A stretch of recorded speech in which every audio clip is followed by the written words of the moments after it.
avoir rencontré Laurent Scott Martinville, qui est un héritier d'Édouard Léon Scott de Martinville, à qui on rend hommage aujourd'hui. Et je suis avec Jean-Paul Morel, conseiller de l'arrondissement, et nous accueillons donc les membres de l'association, dites-moi, aidez-moi, Phonoplanète, pardon. Je suis très heureuse, à ma manière, à mon échelle toute petite, de rendre hommage à cet homme, habitant du 2e, né il y a 200 ans. Nous avions souhaité faire cet événement autour du 25 avril ou 24 avril. 25 avril, c'est 200 ans de naissance. Bon, finalement, c'est un petit peu plus tard, maintenant, en octobre, parce que les appareils n'étaient pas disponibles, il y avait déjà des expositions pour le fêter. Cet homme a été habitant de l'arrondissement rue Vivienne, et cet homme a vécu une grande injustice. Et moi, je suis toujours assez sensible aux injustices. Et quand j'ai rencontré Laurent par hasard autour d'un compost dans le quartier, j'ai découvert donc cette histoire. Et je pense que je vais lui tendre le micro dans un moment pour qu'il vous en dise un mot. En tout cas, c'est l'homme qui a inventé le phonotographe, c'est-à-dire que c'est l'homme qui a, pour la première fois dans le monde, enregistré une voix humaine en 1860, soit plus de 10 ans, 14 ans avant, vingtaine d'années avant celui qu'on connaît tous comme étant l'inventeur de ça, et qui en fait n'est pas l'inventeur de ça. Alors ça arrive souvent, ces histoires-là. On ne va pas citer toutes les injustices sur les inventions, ça serait un peu long. Mais en tout cas, c'est quelque chose qui était assez impressionnant, parce que cette année, après avoir rencontré Laurent, j'ai pu assister à un moment assez extraordinaire. Donc, j'arrive même à me rappeler, Institut de Société d'encouragement de l'industrie. Voilà.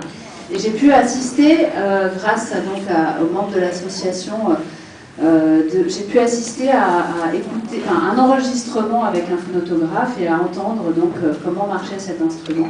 Je crois que dans ce lieu, ce n'était pas possible de reproduire cette expérience, c'est un peu compliqué, il y a peu d'appareils qui persistent, mais en tout cas, on a tenu à faire un moment d'hommage à cet homme et à rassembler quelques instruments dont nos amis de l'association nous diront un mot. Donc tout d'abord, à Laurent pour nous dire un petit mot de son aïeul, et merci. Merci Olivia. Merci à vous tous d'être là, c'est vraiment très très touchant. Ça, au nom d'Édouard Léon, je vous dis vraiment merci. Pourquoi au nom d'Édouard Léon? Parce que il est mort ici dans le 2e arrondissement, à côté, la rue Vivienne. Sa maison a été détruite pour agrandir la Bibliothèque nationale, faire la salle des périodiques avec ce magnifique plafond ovale. Et donc à cette occasion-là, on s'est souvenu qu'il avait habité là et on a fait mettre une plaque 50 ans après sa mort. Et donc Édouard Léon, au moment de mourir, c'est peut-être ça qui l'a tué, il a découvert en lisant le journal qu'on venait d'accueillir avec beaucoup de cérémonies Thomas Edison, enfin le phonographe de Thomas Edison à l'Académie des sciences. Et donc ça l'a vraiment complètement retourné, abattu. Et il a écrit un petit pamphlet, un petit ouvrage d'une 50aine de pages qui résume tous ses travaux, qu'il pose comme ça devant les lecteurs, et il y a une préface absolument terrible, comme il dit, mais je supplie les grands gens, et je suis sûr qu'il en reste en France, qu'on prenne ma défense et qu'on fasse en sorte que jamais mon nom ne soit oublié dans cette affaire. Alors aujourd'hui, véritablement, je pense que ces souhaits, ces derniers souhaits sont absolument exaucés. C'est d'autant plus touchant qu'il est mort dans un dénuement extrême. Sa femme n'a même pas pu lui payer une tombe, donc en fait, je ne sais pas, on se doute un peu là où il se trouve. Et voilà, et donc, merci Chloé.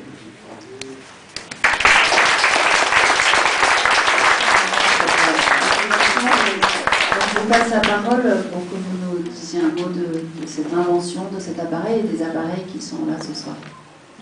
Bonsoir, je m'appelle Rachel, je représente l'association Phonoplanète et je vais vous parler du phonotographe de façon très concrète. Tout à l'heure, vous allez voir ici, dans des flûtes en verre, des boissons fermentées. Mais je vois sous la table des gobelets en carton. N'hésitez pas à demander un gobelet en carton. Gardez-le vide, parlez dedans, mettez un doigt au fond en contact et vous sentirez les vibrations de l'air lorsque vous parlez.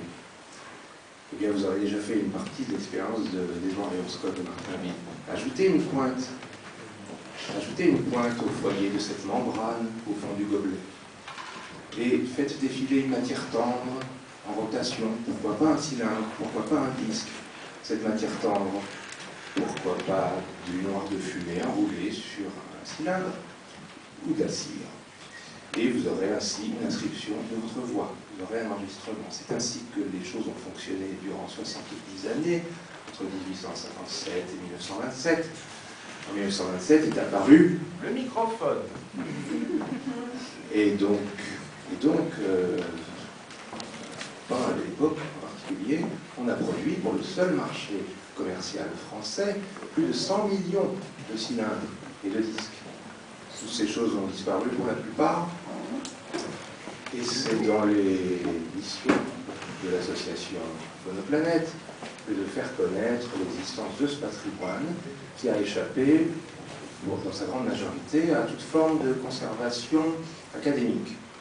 Pas de dépôt légal pour les enregistrements sonores en France avant 1947.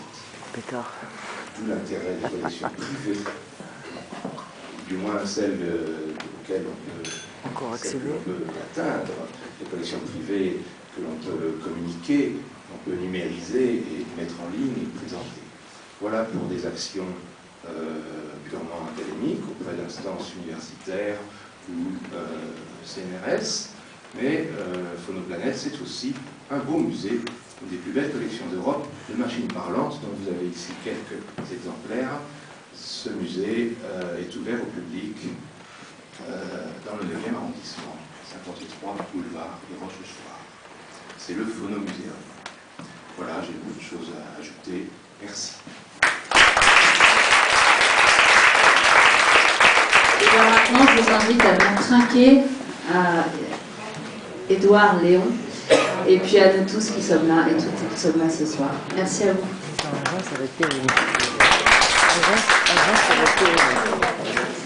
Ah oui, non mais moi je ne peux pas, champagne je ne peux pas. Ah bon. Je vais regarder un peu. M. Chameau a très bien expliqué, concret. Oui. Ah mais c'est l'ingénieur quand même, attends, c'est l'ingénieur.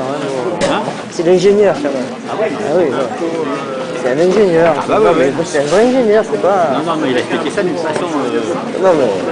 C'est porté à la portée de tout le monde. Mais oui, mais c'est un bon ingénieur, il t'explique le truc très compliqué, même un con il arrive à comprendre. Ah, voilà. C'est ça un bon ingénieur. Moi, je suis un peu con, j'ai compris. Mais oui, ben voilà. Mais moi j'ai eu besoin de grands ingénieurs qui m'ont expliqué le fonctionnement de certains commutateurs électroniques et temporels. Je ne comprenais pas, j'arrivais pas à comprendre mon cerveau. Et ben c'est les concepteurs de l'Alcatel, du 10 qui m'ont expliqué tout.